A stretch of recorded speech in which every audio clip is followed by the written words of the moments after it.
जय हिंद दोस्तों। हम लोग Indian polity NCERT 11th class Hindi माध्यम यूपीएससी और पीसीएस के लिए कर रहे थे।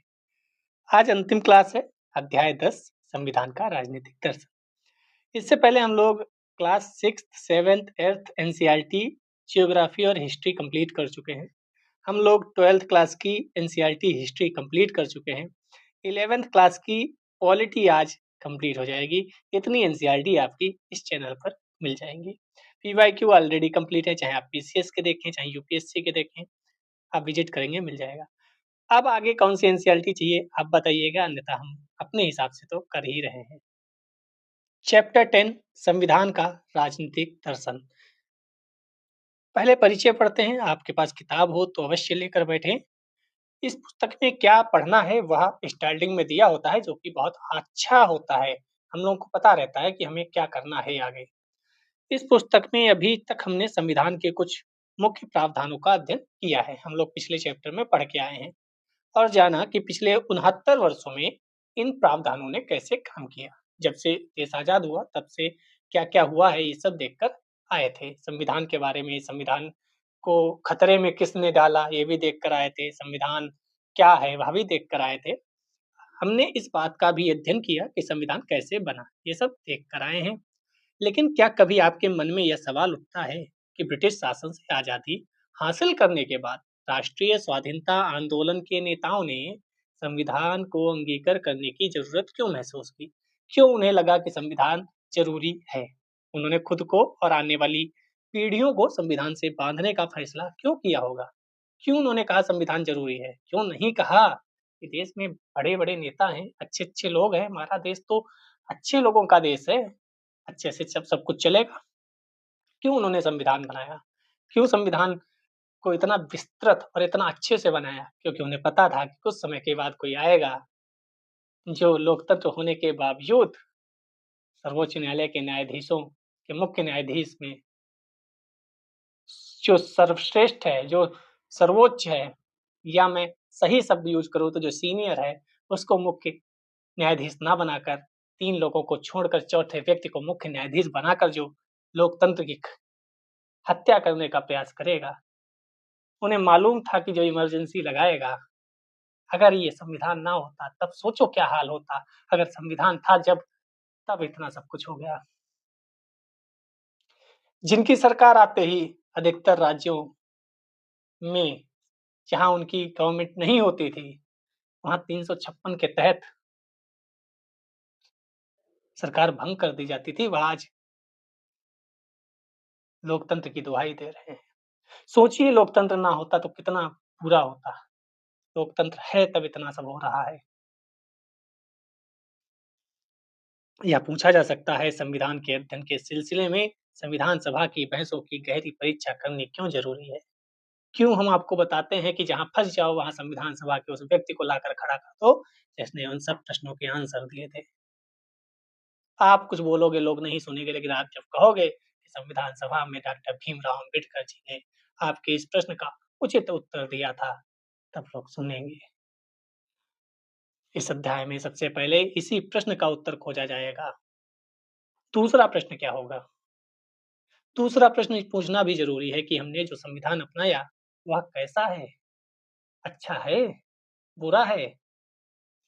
इस संविधान के सहारे हम किन उद्देश्यों को पाना चाहते हैं? क्या उद्देश्य है संविधान का? क्या इन उद्देश्यों के साथ कोई नीति बोध जुड़ा हुआ है? कोई नैतिक चीज़ें हैं?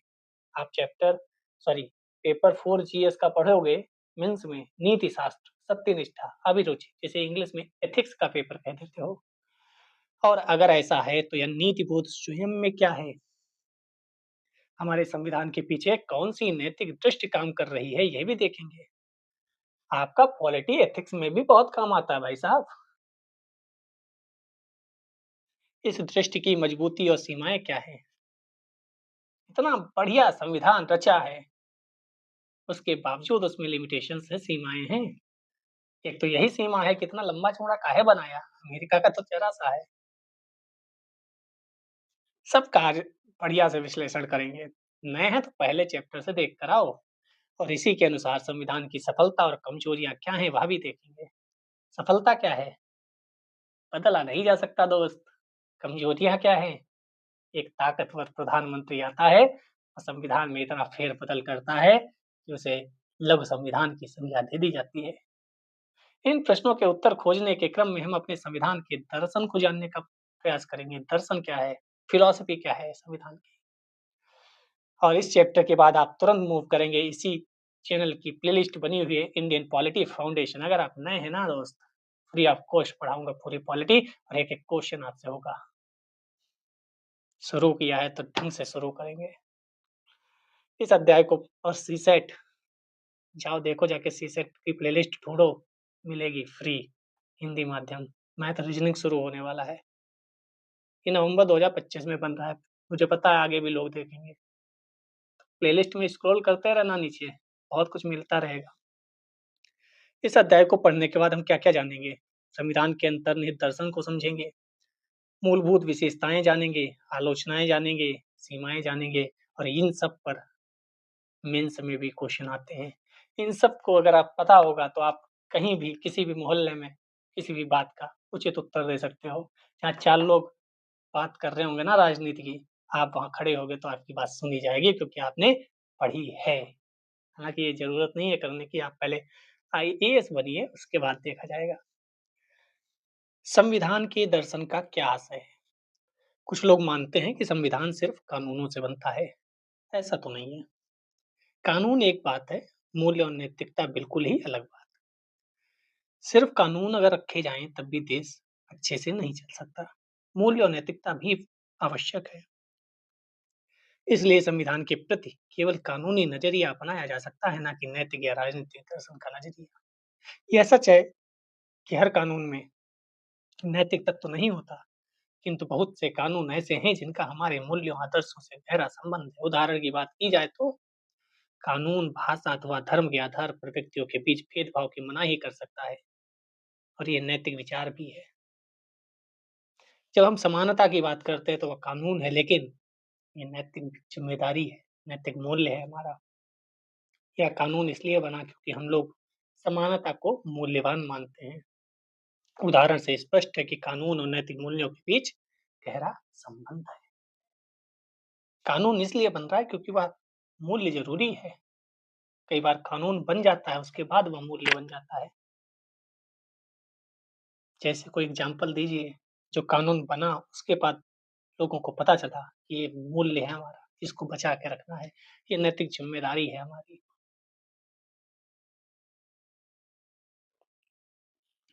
इसी कारण संविधान को एक ऐसे दस्तावेज के रूप में देखना ज़रूरी है, जिसके पीछे एक नैतिक दृष्टि काम कर रही है। संविधान के प्रति राजनीतिक दर्शन का नज़रिया अपनाने की ज़रूरत है। संविधान के प्रति राजनीतिक दर्शन के नज़रिए से हमारा क्या आशय है? हम इस 3 बातों से देखेंगे। पहली बात, संविधान कुछ अवधारणाओं के आधार पर बना है। इन अवधारणाओं की व्याख्या हमारे लिए ज़रूरी है। इसका मतलब क्या हुआ? इसका मतलब यह है कि संविधान में व्यवहार किए गए पदों जैसे अधिकार, नागरिकता, अल्पसंख्यक, लोकतंत्र के संभावित अर्थ के बारे में सवाल करें। इन सभी शब्दों पर घंटों चर्चा हो सकती है। इन सभी शब्दों पर मेंस में क्वेश्चन पूछा जाता है। इन सभी प्रश्नों पर इंटरव्यू में आपको फँसाया जा सकता है। कहने को तो सिर्फ एक शब्द है, आपकी आईएएस बनने तक की जर्नी इन शब्दों से तय होगी। अधिकार, क्या अधिकार हैं? कितने अधिकार हैं? कितनी लिमिट तक अधिकार है? कुछ भी करने का अधिकार दे दिया जाए क्या?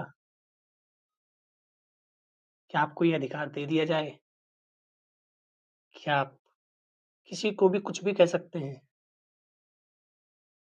अधिकार देना और मूल्य के साथ नैतिक दायित्व के साथ अधिकार देना, दोनों में अंतर है।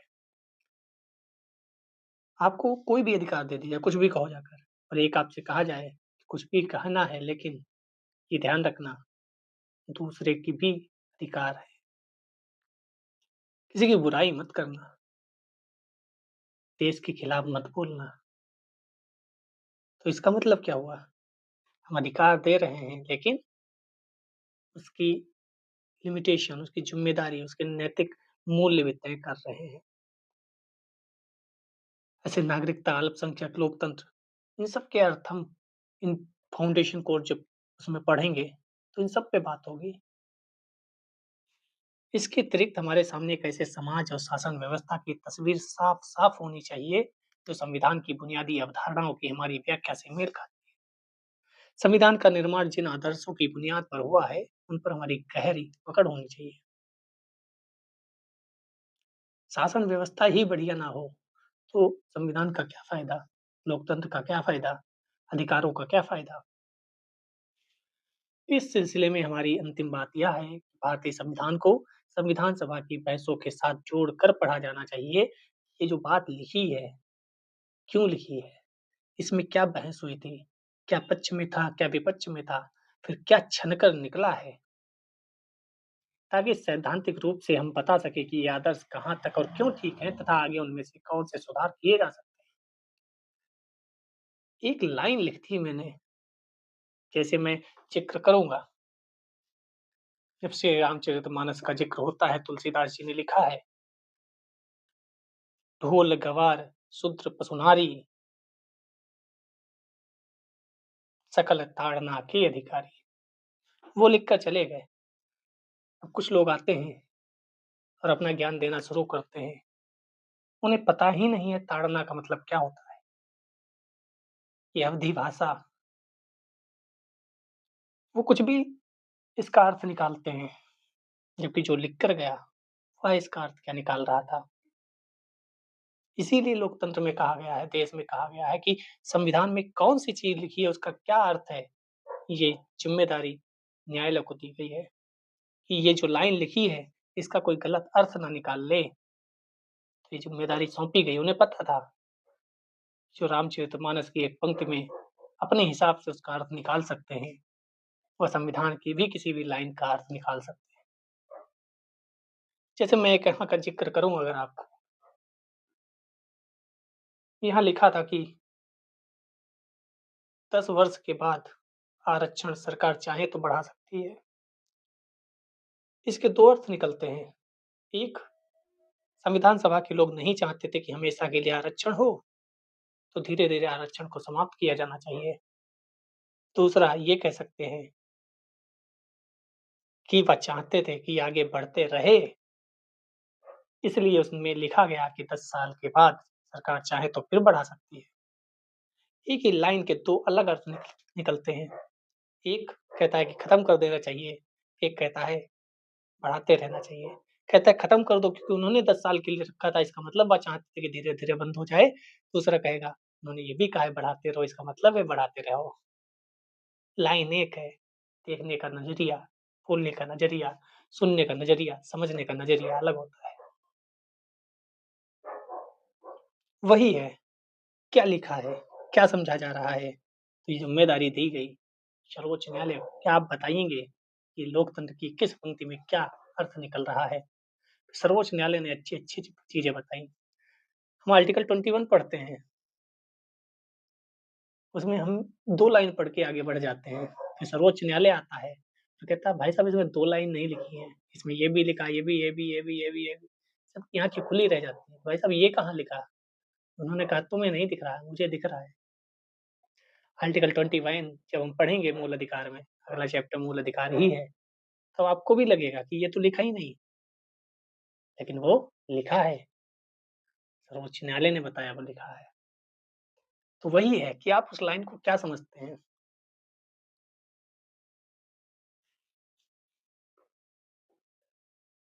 किसी मूल्य को अगर हम संविधान की बुनियाद बनाते हैं, तो हमारे लिए यह बताना ज़रूरी है कि यह मूल्य सही और सुसंगत क्यों है? कोई मूल्य है तो मूल्य क्यों ज़रूरी है? क्यों सही है? कितना सही है? ये भी तो है। इसके बगैर संविधान के निर्माण में किसी मूल्य को आधार बनाना एकदम अधूरा कहा जाएगा। क्योंकि आपने मूल्य बना तो दिया, लेकिन उसके बारे में बताया ही नहीं कि क्यों आपने उसको रखा। हम जानते ही नहीं कि जैसे देखो, पॉलिटी इस समय वर्तमान में बहुत इम्पोर्टेंट है और बहुत अच्छे से आपको सीखना है। क्यों?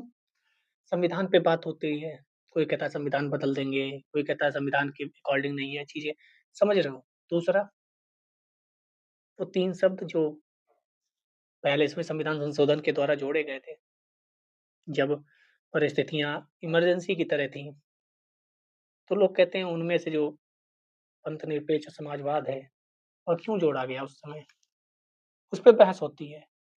आपको पॉलिटी बहुत अच्छे से पढ़ने की आवश्यकता है और मुझे भी पॉलिटी पढ़ाते समय बहुत ध्यान देने की आवश्यकता है कि कहीं वो एक लाइन वायरल ना हो जाए, कुछ मुँह से निकल जाए कि हम भी फेमस हो जाएँ। तो वो भी बहुत ध्यान रखने की बात है क्योंकि पॉलिटी में आपको बताना है, दोनों पक्ष बताने हैं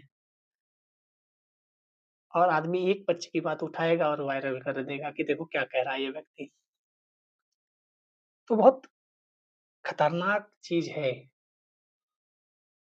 पॉलिटी, लेकिन उतना ही ज़रूरी जानना भी है जिससे आप सही बातों रख पाओ।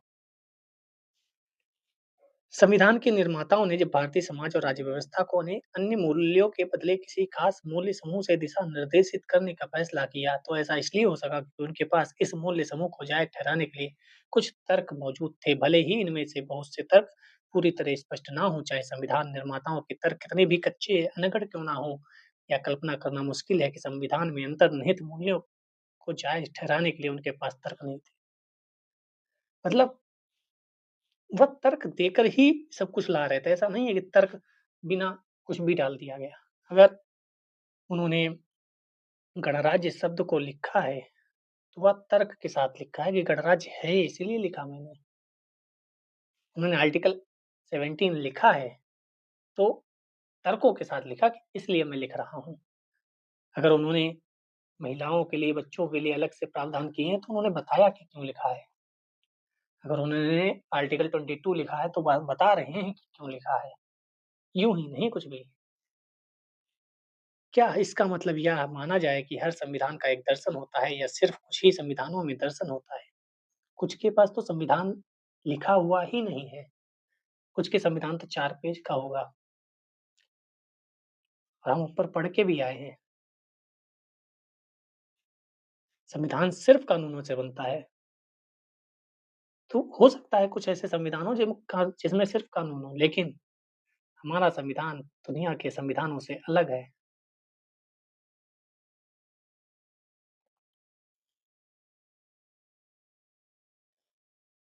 हमारे जो संविधान निर्माता थे, उनके तर्क कच्चे हो सकते हैं, अजीब लग सकते हैं आपको, लेकिन तर्क थे। अगर कोई ये कह रहा है, कोई भी चीज़ बिना तर्क के यूँ ही डाल दी गई, तो उसने शायद सही से पढ़ाई नहीं की है अभी।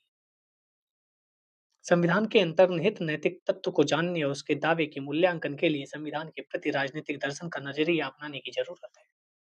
ऐसा करना इस वजह से भी ज़रूरी है ताकि हम अपनी शासन व्यवस्था के बुनियादी मूल्यों की अलग-अलग व्याख्याओं को एक कसौटी पर जाँच सकें। यह बात स्पष्ट है कि आज संविधान के बहुत से आदर्शों को चुनौती मिल रही है। इन आदर्शों को संविधान में सूखे हुए फूलों की भांति सिर्फ रख भर नहीं दिया गया, बल्कि इन पर बार-बार अदालतों में जिरह होती गई और ये हमारे राजनीतिक जीवन के अभिन्न अंग है। कई बार अदालतों में गए, मैंने बोला ना 21 आर्टिकल 21 में क्या लिखा है और अदालतों ने क्या बताया, कि ये भी है, ये भी है, ये भी है। उस एक शब्द का मतलब बहुत ज़्यादा है। इन पर विविध राजनीतिक हलकों, विधायिका, राजनीतिक दल, मीडिया, स्कूल, विश्वविद्यालय में विचार-विमर्श होता है। मैंने बोला ना हर जगह 4 लोग खड़े होकर जब बात करेंगे तो आप उसमें अपना ज़्यादा अच्छे से बात रख पाएँगे। बहस चलती रहती है, इन पर सवाल उठाए जाते हैं। इन आदर्शों की व्याख्या अलग-अलग ढंग से की जाती है। कभी-कभी अल्पकालिक क्षुद्र स्वार्थों के लिए इनके साथ चालबाज़ी भी की जाती है। शब्द वही है, गलत तरीके से उसको बता दिया गया। तो वही लिखा है। इसी कारण से इस बात की परीक्षा की ज़रूरत पैदा होती है कि संविधान के आदर्शों, अन्य हलकों में इन आदर्शों की अभिव्यक्ति के बीच कहीं कोई गंभीर खोई खाई तो नहीं।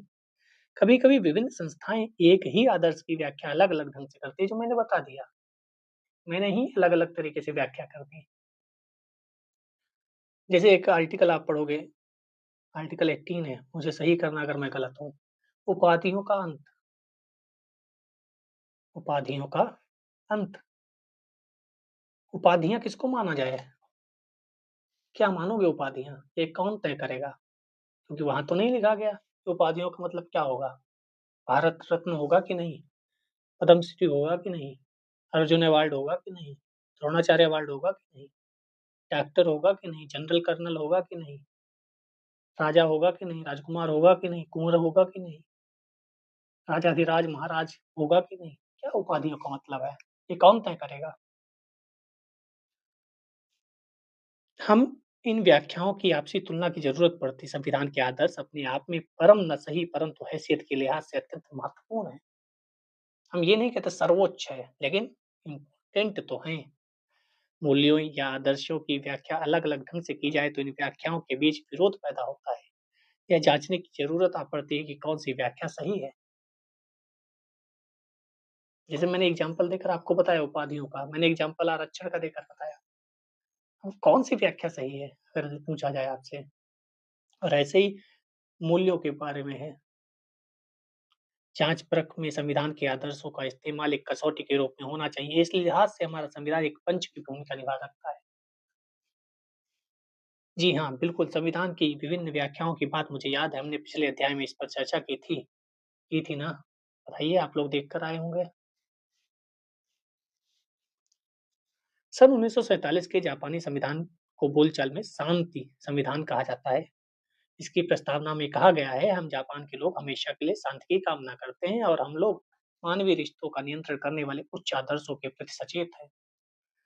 जापान के संविधान का दर्शन शांति पर आधारित है। जापान के संविधान के अनुच्छेद 9 में कहा गया है, न्याय और सुसंगत व्यवस्था पर आधारित अंतर्राष्ट्रीय शांति की ईमानदारी से कामना करते हुए जापान के लोग राष्ट्र के संप्रभु अधिकार के रूप में प्रतिष्ठित युद्ध और अंतर्राष्ट्रीय विवादों को सुलझाने के लिए धमकी अथवा बल प्रयोग से सदा सर्वदा दूर रहेंगे। हिरोशिमा नागासाकी हुआ था, आपको पता है। उपयुक्त अनुच्छेद के लक्ष्यों को पूरा करने की बात ध्यान में रखते हुए जमीनी सेना, नौसेना, वायुसेना युद्ध के अन्य साजो सामान कभी नहीं रखे जाएंगे। आज तक उसने कोई ऐसा हथियार नहीं बनाया जो पाकिस्तान भारत के पास है, इज़राइल के पास है, ईरान बनाना चाहता है और वह अमेरिका के साथ खड़ा है कि अमेरिका हमारा साथ देगा। और जब उसने अमेरिका की ये सब चीज़ें देखी आज वर्तमान में कुछ समय से, तो अब वह भी कह रहा है कि हम भी वह सब बनाएँगे क्योंकि हमारे ऊपर भी खतरा मंडरा रहा है। जो देश युद्ध में नहीं होते वह ज़्यादा विकसित रहते हैं। भारत जब से आज़ाद हुआ कितने युद्ध देख चुका, कितना डिफेंस में हमारा खर्चा होता है। हम अगर सबसे ज़्यादा बजट का खर्चा करते हैं तो डिफेंस में करते हैं, क्योंकि हमारे दोनों तरफ यदि ये कहूँ तीनों तरफ ऐसे लोग हैं कि अगर आप डिफेंस में अच्छा काम नहीं करोगे तो दिक्कत खड़ी कर देंगे। अगर हमारा युद्ध ना हो रहा होता पड़ोसियों से, हमारे पड़ोसी अच्छे होते तो आज हम बहुत बड़ी अर्थव्यवस्था होते। इससे पता चलता है संविधान निर्माण के समय परिस्थितियाँ किस तरह संविधान निर्माताओं के सोच पर छाई रहती है, क्योंकि हिरोशिमा नागासाकी हुआ था, समझ में आ गया शांति सबसे इम्पोर्टेंट है। संविधान लोकतांत्रिक बदलाव का साधन। पहले अध्याय में हमने संविधान के अर्थ और अच्छे संविधान की जरूरत के बारे में पढ़ा था। फर्स्ट चैप्टर आप पढ़ के आइए। इस बात पर व्यापक सहमति है कि संविधान को अंगीकार करने का एक बड़ा कारण है सत्ता को निरंकुश होने से रोकना। सत्ता निरंकुश ना हो जाए, सत्ता जो मन में हो वह ना करे। सत्ता सत्ता में बैठा व्यक्ति हिटलर ना हो जाए, तानाशाह ना हो जाए। सत्ता की लिमिटेशंस तय रहें। आधुनिक राज्य अति की हद तक ताकतवर हैं। बल प्रयोग, दंड शक्ति पर राज्य का एकाधिकार माना जाता है। यदि ऐसे राज्य की संस्थाएं गलत हाथों में पड़ जाएं तो क्या होगा? 1970 से 80 के बीच का दशक याद रहे। भले ही इन संस्थाओं का निर्माण हमारी सुरक्षा और भलाई के लिए किया गया था, परंतु ये बड़ी आसानी से हमारे ही विरुद्ध काम कर सकती है। राज्य की शक्ति का दुनिया भर का अनुभव बताता है कि अधिकांश राज्य कुछ व्यक्ति अथवा समूहों के हित को नुकसान पहुंचाने की दिशा में काम कर सकते हैं। आप कहीं भी देखो, कई जगह ऐसा है। आप अपने पड़ोसी देश को देख लो, वहाँ क्या हालत है, किसको लाभ पहुंचाया जा रहा है, किसके हित की बात ज़्यादा हो रही है।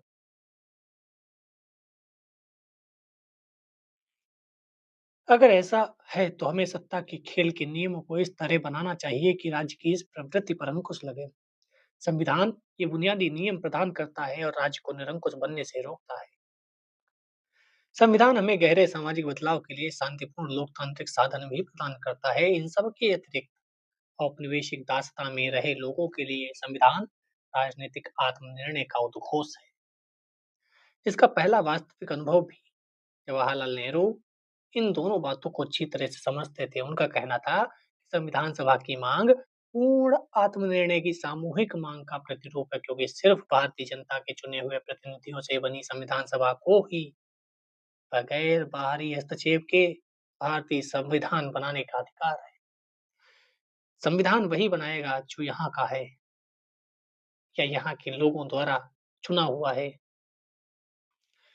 दूसरे नेहरू की दलील यह भी थी कि संविधान सभा सिर्फ जनप्रतिनिधियों अथवा योग्य वकीलों का जमावड़ा भर नहीं है, बल्कि यह स्वयं में राह पर चल पड़ा एक राष्ट्र है जो अपने अतीत के राजनीतिक और सामाजिक ढांचे के खोल से निकलकर अपने बनाए नए आवरण को पहनने की तैयारी कर रहा है। ये वकीलों के द्वारा बनाया कोई गया संविधान नहीं है। यह एक अलग तरीके की तैयारी है। भारतीय संविधान का निर्माण परंपरागत सामाजिक ऊंच-नीच के बंधनों को तोड़ने, स्वतंत्रता, समता, न्याय के नए युग में प्रवेश के लिए हुआ है। आप जानते हैं, पूरे प्रस्तावना को हम लोगों ने पढ़ा है, अपना जो फाउंडेशन कोर्स है उसमें। स्वतंत्रता, समता, न्याय। क्या हम यह कह सकते हैं कि संविधान सभा के सदस्य सामाजिक बदलाव के लिए आतुर थे? लेकिन हम तो यह भी कहते हैं कि संविधान सभा में हर तरह के विचार रखे गए। तो विचार होंगे तभी डिस्कशन होगा, तभी नए विचार आएँगे और एक बेहतर विचार हमारे सामने आएगा। कहा जाता है कि कोई भी निर्णय लेने से पहले 4 लोगों से पूछो अवश्य, निर्णय बेहतर होगा। लेकिन 4 लोगों से ही पूछो, 400 से नहीं, वरना कन्फ्यूज़ हो जाओगे। आप खुद सोचो, अगर पूरा भारत मिलकर संविधान बनाता, तो क्या कभी संविधान बन पाता? या कितना समय लगता संविधान बनने में? संविधान वो कुछ लोगों ने बनाया, जो भारत की जनता के प्रतिनिधि थे। तब संविधान 2 महीने 11 2 वर्ष 11 माह 18 दिन में बनकर तैयार हुआ। 2 वर्ष है या 3 वर्ष है? मुझे करेक्ट करिएगा। 2 वर्ष 11 माह 18 दिन या 3 वर्ष 11 माह 18 दिन? देखते हैं आपने कितना पढ़ाई की है अभी तक। इस नज़रिए में संवैधानिक लोकतंत्र के सिद्धांत को पूरी तरह से बदल कर रख देने की क्षमता है। इस नज़रिए के अनुसार संविधान की मौजूदगी सत्तासीन लोगों की शक्ति पर अंकुश ही नहीं लगाती, बल्कि जो लोग परंपरागत तौर पर सत्ता से दूर रहे हैं, उनका सशक्तिकरण भी करती है। संविधान कमजोर लोगों को उनका वाजिब हक सामुदायिक रूप में हासिल करने की ताकत भी देता है। संविधान की ही खूबसूरती है कि एक गरीब व्यक्ति आज प्रधानमंत्री बना है। एक गरीब व्यक्ति आज राष्ट्रपति के पद तक पहुँचा है, दायित्व तक पहुँचा है। संविधान की ही खूबसूरती है कि एक दक्षिण में किसी गाँव में जन्म लेने वाला व्यक्ति वैज्ञानिक बनने के बाद राष्ट्रपति बनता है। ये संविधान की ही खूबसूरती है कि यहाँ कोई भी व्यक्ति उस बड़े पद तक जाकर चीफ जस्टिस ऑफ इंडिया बन सकता है। संविधान सभा की ओर मुड़कर क्यों देखें? पीछे क्यों मुड़ें? हाँ, और अपने अतीत से क्यों बांध कर रखें खुद को? कानून और राजनीतिक विचारों के इतिहासकार के लिए यह बात ठीक हो सकती है कि वह पीछे मुड़कर देखे कि कानूनी राजनीतिक विचारों का आधार कहाँ छुपा है, किंतु राजनीति के विद्यार्थी के लिए संविधान निर्माताओं के सरोकार और मंशा को जानना क्यों जरूरी है? मजे की बात एनसीईआरटी में यही है, पहले प्रश्न देता है फिर आंसर देता है। आप चाहो तो यहीं से प्रश्नों को समझना शुरू कर सकते हो कि ऐसे प्रश्न आएंगे। आप क्यों पीछे देख रहे हो? आपको क्यों कहा जाता है संविधान सभा को पढ़कर आओ? मतलब संविधान सभा में क्या बहस हुई थी? कुछ चीजें पढ़ाई जाती हैं। संविधान सभा के बारे में हम पढ़ते हैं। क्या ज़रूरत है? क्यों नहीं बदली हुई स्थितियों पर गौर किया जाए और इस बात की नई परिभाषा बनाई जाए, संविधान किन-किन बातों में सही-गलत का फैसला दे सकता है? क्यों हम पीछे जाएँ? तो हम अमेरिका का उदाहरण लें। वहाँ संविधान 18वीं सदी के उत्तरार्ध में लिखा गया। उस युग के मूल्य और मानक का इस्तेमाल 21वीं सदी में करना बेतुका कहा जाएगा। इतने वर्ष पहले बना था, सब कुछ ठीक ही थोड़ा ही होगा, इतना सब बदल गया। विज्ञान से लेकर आकाश तक सब बदल गया, स्पेस टेक्नोलॉजी। बहरहाल हिंदुस्तान की स्थिति अलग है। यहाँ संविधान निर्माताओं के समय जो स्थिति थी, हम लोग आज जिन स्थितियों में रहते हैं, उसमें कोई क्रांतिकारी बदलाव नहीं आया है। वही एग्रीकल्चर, वही चीज़ें, वही नेता, कुछ बदलाव हुए हैं, बाकी कमोबेश सब एक ही जैसा लगभग है। मूल्यों, आदर्शों, अवधारणाओं के लिहाज से हम लोग संविधान सभा की सोच और समय से अलग नहीं हो पाए। हमारे संविधान का इतिहास अब भी हमारे वर्तमान का इतिहास है, हम बहुत ज़्यादा बदले नहीं हैं। अध्याय 2 और 7 को आप पढ़कर आए होंगे, उम्मीद करता हूँ। हो सकता है हमारे कानूनी और राजनीतिक व्यवहार बर्ताव के पीछे जो असली बात है, हमने उसे भुला दिया हो।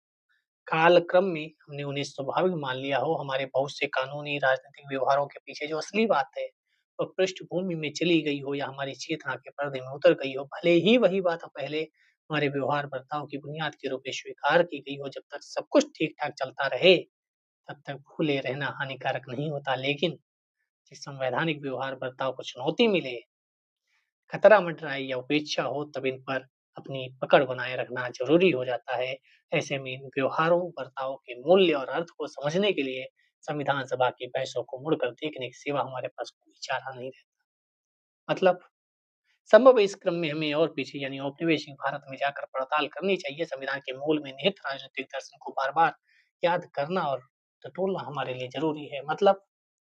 मतलब ये है, अगर सब कुछ सही चल रहा है, तो हमें कोई चिंता ही नहीं है, क्यों पीछे जाना, क्यों क्या देखना, सब कुछ अच्छा तो चल रहा है। लेकिन अगर सब कुछ अच्छा नहीं चल रहा है, समस्याएँ उत्पन्न हो रही हैं, लोकतंत्र खतरे में आ रहा है या संविधान को किनारे किया जा रहा है, संविधान की किसी बात को सही समझाया नहीं जा रहा है, तो हमें पीछे जाना पड़ेगा, देखना पड़ेगा कि वो बात जो समझाई सही से नहीं जा रही, वह क्यों संविधान में रखी गई। तो हम संविधान की उस बहस को देखेंगे कि क्या विचार थे, क्यों रखी गई ये बात। जैसे समाजवाद, पंथनिरपेक्ष, ये सब बात को रखे गए, तो यही कहा जाता है कुछ लोगों के द्वारा कि बात को रखेंगे। भाई अगर ये इम्पोर्टेंट होते तो संविधान सभा में ही क्यों ना रखा जाता? क्यों संविधान सभा में लोगों ने पंथनिरपेक्ष या धर्मनिरपेक्ष को प्रस्तावना में जगह नहीं दी? क्यों उन्होंने समाजवाद को संविधान के प्रस्तावना में जगह नहीं दी? क्या उन्होंने इस पर कोई विचार किया था? क्या कोई बहस हुई थी? अगर हुई थी, तो वहाँ जाकर देखना पड़ेगा कि समाजवाद और धर्मनिरपेक्ष जैसे शब्दों पर उनका क्या विचार था। अगर उनका विचार था कि ये होने चाहिए, तो आज उसके समर्थन में आप ये कह सकते हो कि भाई संविधान में समाजवाद और पंथनिरपेक्ष शब्दों को कहीं न कहीं रखा गया है, बस उन शब्दों का प्रयोग नहीं किया गया। अगर आप उन बहसों को देखेंगे और उसमें बहस में आया कि नहीं ये नहीं रखने चाहिए, तो आप उसके विपक्ष में कह सकते हो कि भाई संविधान सभा में इन शब्दों को रखने के विरोध में थे लोग, तो क्यों इसको बाद में रखा गया? नहीं रखना चाहिए, हटा देना चाहिए। यानी कि आप संविधान सभा की बातों को लेकर अपने उत्तर को और मजबूत कर सकते हो। हमें बार-बार संविधान सभा की बहस को पढ़ना चाहिए, जिससे हमें पता चले कि कौन-सी चीज़ क्यों रखी गई, क्या आधार था, क्या उद्देश्य था। उपाधियों का अंत रखा गया तो क्यों रखा गया, क्या उद्देश्य है? अगर हमें समझ में नहीं आ रहा क्या उद्देश्य है, तो हम संविधान सभा की बहस को पढ़ेंगे जाकर, समझेंगे कि क्यों रखा गया। उम्मीद करता हूँ आपको समझ आई होंगी चीज़ें। हमारे संविधान का राजनीतिक दर्शन आखिर है क्या? इस दर्शन को एक शब्द में बताना कठिन है।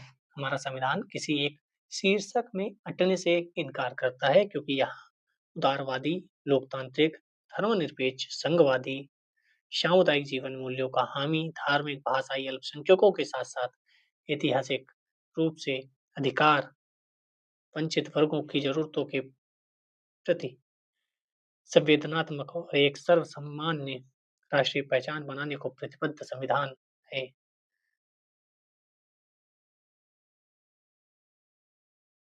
तो जब इतना सब है, तो यही इसका दर्शन है।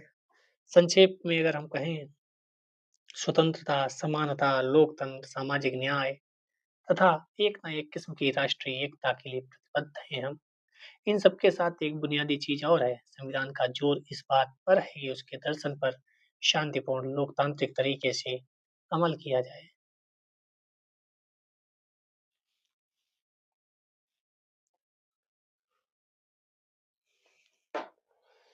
तो राजनीतिक दर्शन है क्या?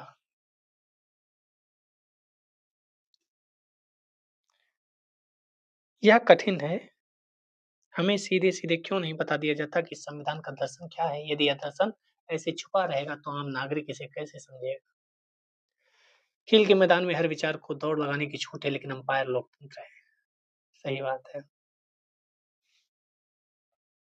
पहला, व्यक्ति की स्वतंत्रता। ये क्या है? दर्शन है संविधान का। व्यक्ति स्वतंत्र रहे, लेकिन कितना स्वतंत्र रहे? ये हर चीज़ की लिमिटेशन भी दी है, क्योंकि उन्हें पता था कि अगर मैं स्वतंत्रता दे दूँगा, हम स्वतंत्रता दे देंगे, तो ये तो कल कुछ भी करेंगे। तो लिमिटेशन भी युक्त निर्बंधन रखा गया है। संविधान के बारे में गौर करने वाली बात यह है कि यह व्यक्ति की स्वतंत्रता के लिए प्रतिबद्ध है। यह प्रतिबद्धता किसी चमत्कार के रूप में मेज के इर्द-गिर्द चुपचाप बैठकर चिंतन मनन करने से नहीं आई। यह प्रतिबद्धता लगभग 1 सदी तक निरंतर चली बौद्धिक राजनीतिक गतिविधियों का परिणाम है। 19वीं सदी के शुरुआती समय में ही राजा राम मोहन राय ने प्रेस की आज़ादी की काट-छाँट का विरोध किया था। अंग्रेजी सरकार प्रेस की आज़ादी पर प्रतिबंध लगा रही थी। राम मोहन राय का तर्क था कि जो राज व्यक्ति की ज़रूरतों का ख्याल रखता है, उसे चाहिए कि व्यक्ति को अपनी ज़रूरतों की अभिव्यक्ति का साधन प्रदान करे। तो वहाँ से कहानी शुरू होती है। हम राजा राम मोहन राय के बारे में बहुत कुछ पढ़ते हैं। उन पर ऑलरेडी क्वेश्चन भी 2025 के प्रीलिम्स में पूछा गया और वहाँ से लेकर 1947 तक काफ़ी विचार आए, काफ़ी चीज़ें समझ में आईं और हम आज़ादी की लड़ाई लड़ रहे थे, तो हमें पता था स्वतंत्र होना कितना आवश्यक है, स्वतंत्रता कितनी ज़रूरी है। इसीलिए कहीं न कहीं इस विचार को, इस मूल्य को संविधान में जगह दी गई।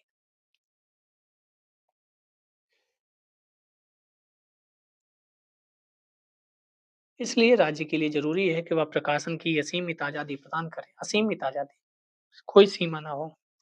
पूरे ब्रिटिश शासन के दौरान भारतीय प्रेस की आज़ादी की माँग निरंतर उठती रही। आप जानते हैं कितना दबाव बनाया जाता था, प्रेस बंद कर दी जाती थी, इससे उन पर जुर्माना लगा दिया जाता था, लोगों को अरेस्ट कर लिया जाता था, लोग नाम बदल कर छापते थे चीज़ें। फिर वर्नाकुलर प्रेस एक्ट भी लिटन के समय में आता है। आश्चर्य नहीं कि आज अभिव्यक्ति की स्वतंत्रता हमारे संविधान का अभिन्न अंग है। इसी तरह मनमानी गिरफ्तारी के विरुद्ध भी हमें स्वतंत्रता प्राप्त है।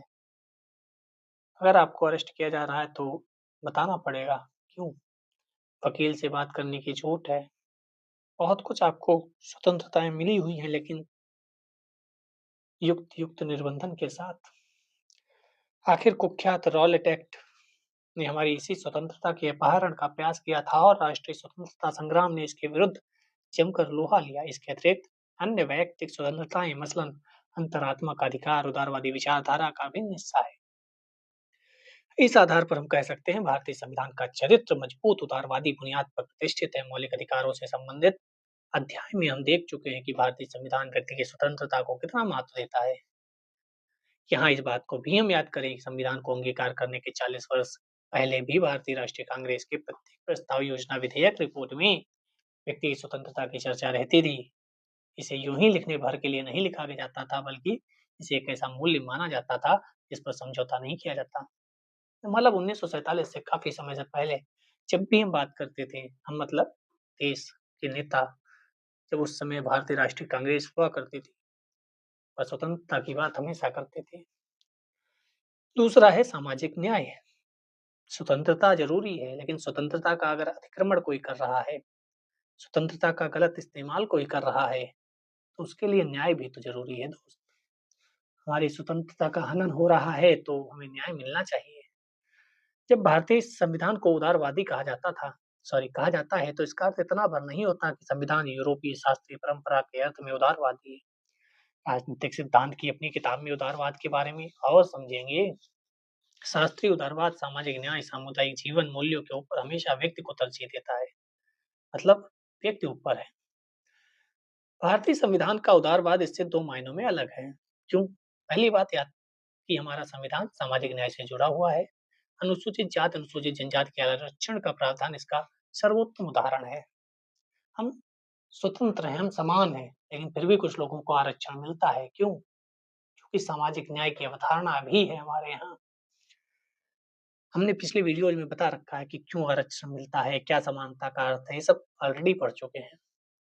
संविधान निर्माताओं का विश्वास था कि मात्र समता का अधिकार दे देना है। देखो, समता समानता बात एक ही है, ध्यान रखिएगा। कई बार कंफ्यूज होते हैं। जैसे मैं स्टार्टिंग में जब आया था, मुझे लगता था कई जगह समता लिखा है, कई जगह समानता लिखा है। फिर पता चला ये दोनों तो सेम चीज़ हैं।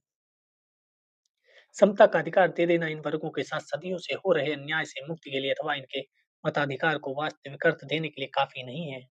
इन वर्गों के हितों को बढ़ावा देने के लिए विशेष संवैधानिक उपायों की ज़रूरत थी। इस कारण इन लोगों को आरक्षण की व्यवस्था की गई, इनके हितों की रक्षा के लिए विशेष उपाय किए गए। विधायिका में सीटों का आरक्षण, नौकरी में आरक्षण, सब कुछ देने का प्रयास किया गया। तीसरा है विविधता और अल्पसंख्यकों के अधिकारों का सम्मान। हमारे यहाँ अल्पसंख्यकों के भी अधिकारों का सम्मान किया गया है। भाषाई आधार पर चीजें कही गई हैं।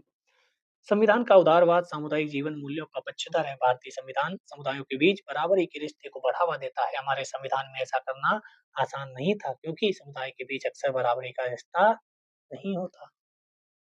समुदाय के बीच एक दूसरे के साथ अक्सर ऊंच नीच का रिश्ता होता है। कुछ लोगों को लगता है आजकल सब ठीक है, लेकिन आजकल गरीब और अमीर का ऊंच नीच में अंतर हो गया है। आपको क्या लगता है, गरीब और अमीर ये भी तो एक समीकरण है? कहीं काले गोरे का भेद था?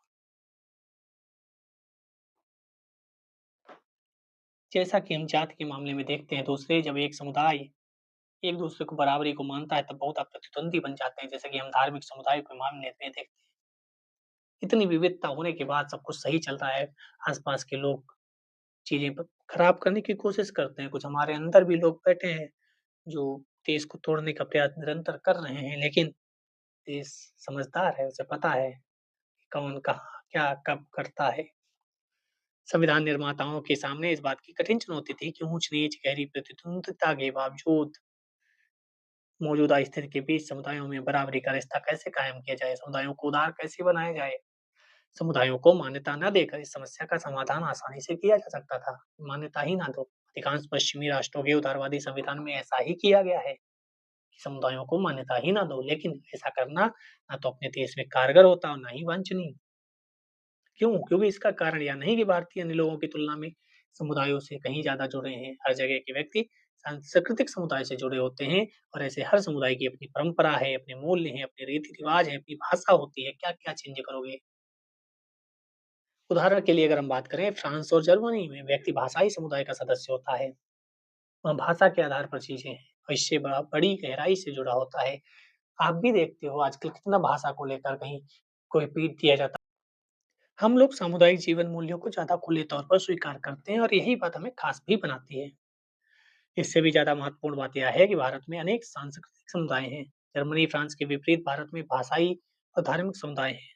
बहुत से, एक दो नहीं। कोई समुदाय दूसरे पर प्रभुत्व न जमाए, इस बात को सुनिश्चित करना भी ज़रूरी था। इसी कारण हमारे संविधान में समुदाय आधारित अधिकारों को मान्यता देना ज़रूरी हो गया। ऐसे ही अधिकारों में एक है धार्मिक समुदाय का अपनी शिक्षा संस्था स्थापित करने और चलाने का अधिकार। हालाँकि कुछ स्वच्छंद संस्थाएँ इस समय रडार पर भी हैं। ऐसी संस्थाओं को सरकार धन दे सकती है। इस प्रावधान से पता चलता है कि भारतीय संविधान धर्म को सिर्फ व्यक्ति का निजी मामला नहीं मानती। धर्म व्यक्ति का मामला नहीं है। अगर वह होता तो जो धन दिया जा रहा है कुछ संस्थाओं को, वह कैसे दिया जाता? आप जानते हैं कुछ ऐसी संस्थाएँ हैं जिन्हें सरकार फंड करती है। कुछ ऐसी भी संस्थाएँ हैं जिनसे सरकार टैक्स लेती है।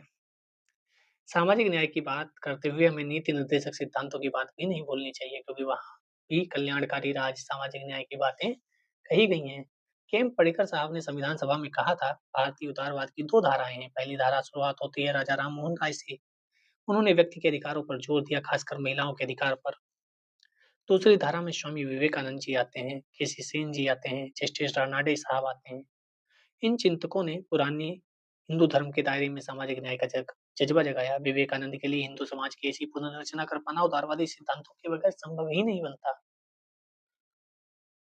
मैं हमेशा सोचता रहता हूँ कि आखिर मैं हूँ कौन? मेरी बहुत सी पहचान है, मेरी धार्मिक पहचान है, भाषाई पहचान है, रिश्ता अपने पैतृक शहर से और फिर मैं एक छात्र भी हूँ। मैं क्या हूँ? मैं कौन हूँ? इतनी ज़्यादा विविधता है, तब भी हम सही से चल रहे हैं। यही बात पड़ोसियों को खटकती है, कुछ हमारे दूर के मित्रों को भी खटकती है। अब आता है धर्मनिरपेक्षता, जो कि बाद में जोड़ा गया, संविधान सभा ने इसको नहीं जोड़ा था।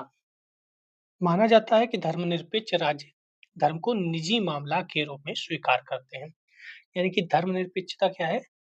निजी मामला। कहने का अर्थ यह है कि धर्मनिरपेक्ष राज्य धर्म को आधिकारिक अथवा सार्वजनिक मान्यता नहीं प्रदान करते। क्या इसका अर्थ यह हुआ कि भारतीय संविधान धर्मनिरपेक्ष नहीं है? क्या हम यह मान लें कि भारतीय संविधान धर्मनिरपेक्ष नहीं है? ऐसी बात नहीं है। यद्यपि शुरुआत में धर्मनिरपेक्ष शब्द का जिक्र संविधान में नहीं हुआ था, यह बात याद रखना। कई बार क्वेश्चन में अलग-अलग पूछा जा चुका है कि संविधान में क्या चीज़ थी और क्या चीज़ नहीं थी। और फिर पूछा जाता है क्या चीज़ उस समय थी जब संविधान लागू हुआ था। तो दोनों चीज़ें आपको अलग-अलग याद रखनी है। लेकिन भारतीय संविधान हमेशा धर्मनिरपेक्ष रहा। यानी कि जब देश आज़ाद हुआ शुरुआत में, उस समय धर्मनिरपेक्ष शब्द नहीं था। शब्द नहीं था। लेकिन इसका मतलब ये नहीं कि देश धर्मनिरपेक्ष नहीं था। देश धर्मनिरपेक्ष था, संविधान धर्मनिरपेक्ष था, संविधान में शब्द धर्मनिरपेक्ष नहीं था। शब्द पर ध्यान रखिएगा बस। हाँ, यह भी है कि मुख्यधारा की पश्चिमी धारणा में व्यक्ति की स्वतंत्रता और व्यक्ति की नागरिकता से संबंधित अधिकारों की रक्षा के लिए धर्मनिरपेक्षता को धर्म और राज्य के पारस्परिक निषेध के रूप में देखा जाता है। मतलब पश्चिम में की बात करोगे तो धर्म और देश अलग-अलग बातें हैं। सरकार धर्म में हस्तक्षेप नहीं करेगी और धर्म सरकार में, जबकि अपने यहाँ ऐसा नहीं है। अपने यहाँ अगर कोई धार्मिक आयोजन ऐसा हो रहा है जिससे शांति भंग हो रही है, जिससे लॉ एंड ऑर्डर में दिक्कत आ रही है, तो हमारे यहाँ उसको रोका भी जा सकता है। युक्त-युक्त मैंने बोला ना, निर्बंधन हर जगह है। सारे अधिकार आपको प्राप्त है, लेकिन युक्त-युक्त निर्बंधन है। जैसे कल के इस वीडियो में मैंने बताया था कि आपको बहुत अधिकार मिले हैं, लेकिन युक्त-युक्त निर्बंधन है। जैसे कल के वीडियो में क्या बताया था? मैंने रिपीट कर दिया। मतलब लोकतंत्र में संविधान अपने यहाँ जो है, संविधान को संशोधित किया जा सकता है, कुछ भी संशोधित किया जा सकता है, शर्त यही है कि मूल ढाँचा परिवर्तित ना हो। वैसे ही ऊपर की लाइन्स में हम लोग पढ़कर आए कि लिमिटेशन, चाहे वह सरकार हो, चाहे वह व्यक्ति हो, अधिकारों पर लिमिटेशन हो, संविधान के संशोधन पर लिमिटेशन हो, हर जगह कहीं न कहीं एक लिमिटेशन काम कर रही है। इसके बारे में आप राजनीतिक सिद्धांत में विस्तार से पढ़ेंगे, अगर आप कहेंगे तो इसकी जो दूसरी किताब है उसको भी पढ़ाया जाएगा। पारस्परिक निषेध शब्द का अर्थ क्या होता है? धर्म और राज्य दोनों एक दूसरे के अंदरूनी मामले से दूर रहेंगे, इसे पारस्परिक निषेध कहते हैं। राज्य के लिए ज़रूरी है कि वह धर्म के क्षेत्र में हस्तक्षेप ना करें। ठीक इसी तरह धर्म को चाहिए वह राज्य की नीति में दखल ना दे, ना ही राज्य संचालन को प्रभावित करें। दूसरे शब्दों में पारस्परिक निषेध का अर्थ है धर्म और राज्य परस्पर एकदम अलग होने चाहिए। अपने यहाँ क्या एकदम अलग है? अपने यहाँ एकदम अलग नहीं है। यह पश्चिमी अवधारणा है जो हम पढ़ रहे हैं, ठीक है? अब अपने यहाँ की बात आएगी। धर्म और राज्य को एकदम अलग रखने के इस मुख्यधारा के नज़रिए का उद्देश्य क्या था? क्यों पश्चिमी देशों ने इसको अलग रखा? इसका उद्देश्य है व्यक्ति की स्वतंत्रता की सुरक्षा। जो राज्य संगठित धर्म को समर्थन देता है, वह पहले से ही मजबूत धर्म को और ताकतवर बनाता है।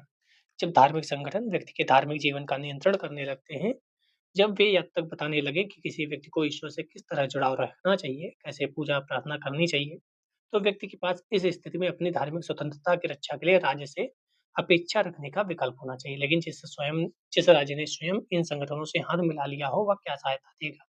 वह अगर खुद धर्म के साथ या धार्मिक समुदायों के साथ मिले हुए हैं, तो वह कैसे इन लोगों को स्वतंत्रता देगा? इसलिए ये दोनों अलग-अलग पश्चिम में हैं। पहले पश्चिम में बहुत ज़्यादा धर्म का हस्तक्षेप रहता था, इसीलिए और भी वहाँ बिल्कुल अलग कर दिया गया। अपने यहाँ ऐसा नहीं था, ठीक है? लेकिन इसके साथ-साथ यह भी ज़रूरी है, राज्य जैसे ताकतवर संस्था धार्मिक संस्थानों को यह बताने लगे कि उन्हें अपना काम कैसे करना चाहिए। इससे भी धार्मिक स्वतंत्रता बाधित होती है। मतलब वही अलग-अलग रहना चाहिए। यहाँ पर ये बताया गया है, इसी कारण राज्य के लिए भी ज़रूरी है वह धार्मिक संगठनों का बाधा ना पहुँचाए। राज्य को चाहिए कि मानो तो धर्म की मदद करे और ना ही उसे बाधा पहुँचाए। इसके बदले राज्य के लिए धर्म से एक सम्मानजनक दूरी बनाए रखना ज़रूरी है, ठीक है? इसमें कोई नई बात नहीं है समझाने वाली। ठीक इसी तरह राज्य को चाहिए कि नागरिकों को अधिकार प्रदान करते हुए धर्म को आधार ना बनाए। जो अधिकार है वो अधिकार दिए जाएँ, ऐसा नहीं है कि इनको ये अधिकार दिया गया है, इनको नहीं दिया गया है। पश्चिमी दुनिया में ईसाई धर्म कई शाखाओं में बँट गया, प्रत्येक शाखा का अपना चर्च होता था, इसी कारण ऐसा करना अनिवार्य हो गया, जो मैंने बोला पहले चर्च की, पोप की, कैथोलिक चर्च होते हैं, आप अलग-अलग सुनते होंगे, पढ़ते होंगे, वर्ल्ड हिस्ट्री में भी पढ़ा होगा। तो उसकी वजह से यहाँ दोनों को अलग-अलग रखा गया, राज्य अलग है, धर्म अलग है। यदि राज्य की निष्ठा इनमें से किसी एक चर्च के साथ होती, तो वह इस चर्च के सदस्यों को दूसरे के सदस्यों से ज़्यादा तरजीह देते थे। इस संभावित असमानता से बचने के लिए धर्म और राज्य के बीच गठजोड़ को तोड़ना आवश्यक माना। राज्य को व्यक्ति के अधिकारों की रक्षा करनी चाहिए। व्यक्ति का धर्म कोई भी हो, उससे मतलब नहीं है। आज जब इटली का एकीकरण पढ़ोगे, तो उसमें इस कॉन्सेप्ट को और अच्छे से समझोगे कि कैसे चर्च चलाता था सरकार या उसका इन्फ्लुएंस होता था या कैसे वो हस्तक्षेप करते थे। क्या हमें राजनीतिक सिद्धांत का पाठ्यक्रम पढ़ाने की शुरुआत हो गई है? हाँ, आप कहेंगे तो हम पढ़ाएँगे। भारत में एनसीईआरटी पॉलिटी की अगर बात करें तो सबसे ज़्यादा ज़रूरी मेंस के लिए है। प्रीलिम्स के लिए आप भारत की राज्य व्यवस्था जो दूसरी सीरीज़ चल रही है उसको आप देखिए, फाउंडेशन कोर्स वहाँ हो जाएगा, लेकिन मेंस के लिए ये किताबें पढ़ना एनसीईआरटी की बहुत आवश्यक है, जो आप लोग नहीं पढ़ते हो। भारत में स्थितियाँ अलग थीं और इन स्थितियों से उत्पन्न चुनौती से निपटने के लिए संविधान निर्माताओं ने धर्मनिरपेक्षता की वैकल्पिक धारणा का विकास किया। संविधान निर्माता धर्मनिरपेक्षता की पश्चिम मॉडल से 2 रूपों में अलग हुए। कौन-कौन से अलग 2 मॉडल थे? एक तो धार्मिक समूहों के अधिकार और दूसरे राज्य का हस्तक्षेप करने का अधिकार। धार्मिक समूहों का अधिकार का मतलब क्या है? पहली बात जैसा कि बताया जा चुका है, संविधान निर्माता विभिन्न समुदायों के बीच बराबरी के रिश्ते को उतना ही ज़रूरी मानते थे जितना विभिन्न व्यक्तियों के बीच बराबरी, यानी कि बराबरी चाहते थे। चाहे धर्म हो, जाति हो, व्यक्ति हो, किसी भी स्तर पर क्या ज़रूरी है? बराबरी ज़रूरी है, ऐसा मानती थी लोग, संविधान सभा के। इसका कारण यह है कि किसी व्यक्ति की स्वतंत्रता और आत्मसम्मान का भाव सीधे-सीधे उसके समुदाय की हैसियत पर निर्भर करता है। यदि एक समुदाय दूसरे के प्रभुत्व में हो, तो उसके सदस्य भी कम स्वतंत्र होंगे, सिंपल सी बात है। दूसरी तरफ अगर 2 समुदायों के बीच बराबरी का संबंध है, एक का दूसरे पर प्रभुत्व ना हो, तो इन समुदायों के सदस्य आत्मसम्मान, आज़ादी के भाव से भरे होंगे। इसलिए भारतीय संविधान सभी धार्मिक समुदायों की शिक्षा संस्था स्थापित करने, चलाने का अधिकार प्रदान करता है। भारत में धार्मिक स्वतंत्रता का अर्थ व्यक्ति और समुदाय दोनों की धार्मिक स्वतंत्रता होता है। मेन बात क्या है लास्ट वाली लाइन, भारत में धार्मिक स्वतंत्रता का अर्थ है व्यक्ति और समुदाय दोनों की धार्मिक स्वतंत्रता सिर्फ है, ठीक है? व्यक्ति की भी और धार्मिक स्वतंत्रता समुदाय की भी, दोनों की। दूसरा राज्य का क्या है अपने यहाँ, जैसे कि हमने बोला पश्चिम देशों में दोनों अलग-अलग है, राज्य यहाँ है, धर्म यहाँ है। तो क्या अपने यहाँ भी ऐसा है? नहीं। अपने यहाँ क्या है? धर्म और राज्य के अलगाव का अर्थ भारत में पारस्परिक निषेध नहीं हो सकता। ऐसा क्यों? ये क्वेश्चन बनेगा। मेंस के लिए तैयार रहिए। ऐसा इसलिए कि धर्म से अनुमोदित रिवाज मसलन छुआछूत व्यक्ति को उसकी बुनियादी गरिमा और आत्मसम्मान से वंचित करते हैं। इन रिवाजों की पैठ इतनी गहरी और व्यापक थी कि राज्य के सक्रिय हस्तक्षेप के बिना इनके खात्मे की उम्मीद नहीं थी। समझ में आया? राज्य को धर्म के अंदरूनी मामले में हस्तक्षेप करना ही पड़ा। ऐसे हस्तक्षेप हमेशा नकारात्मक नहीं होते। हमारे यहाँ सकारात्मक प्रणाली अपनाई गई है। राज्य ऐसे में धार्मिक समुदायों की मदद भी कर सकता है। मिसाल के तौर पर ये सब लाइन इम्पोर्टेंट है प्रीलिम्स और मेंस के लिए। मिसाल के तौर पर धार्मिक संगठन द्वारा चलाए जा रहे शिक्षा संस्थान को वह धन दे सकता है कौन? राज्य। इस तरह राज्य धार्मिक समुदायों की मदद भी कर सकता है और बाधा भी पहुँचा सकता है। बाधा कैसे?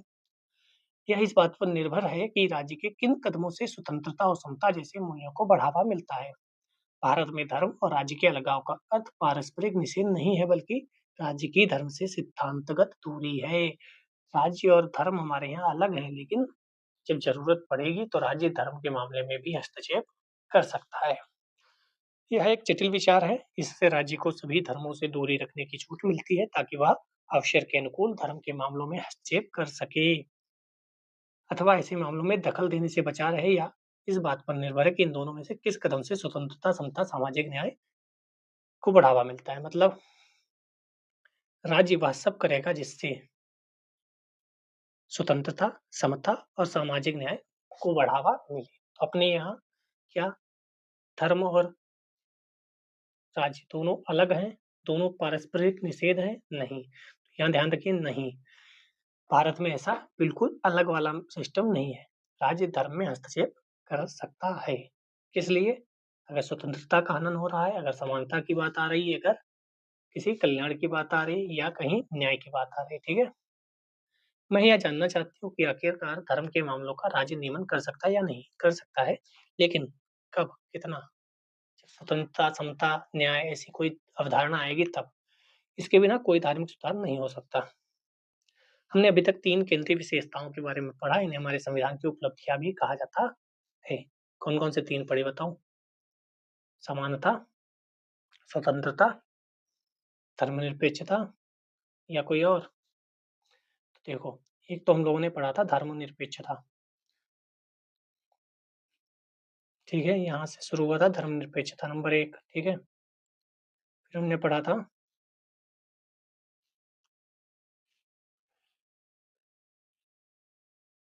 सामाजिक न्याय, और तीसरा पढ़ा था स्वतंत्रता।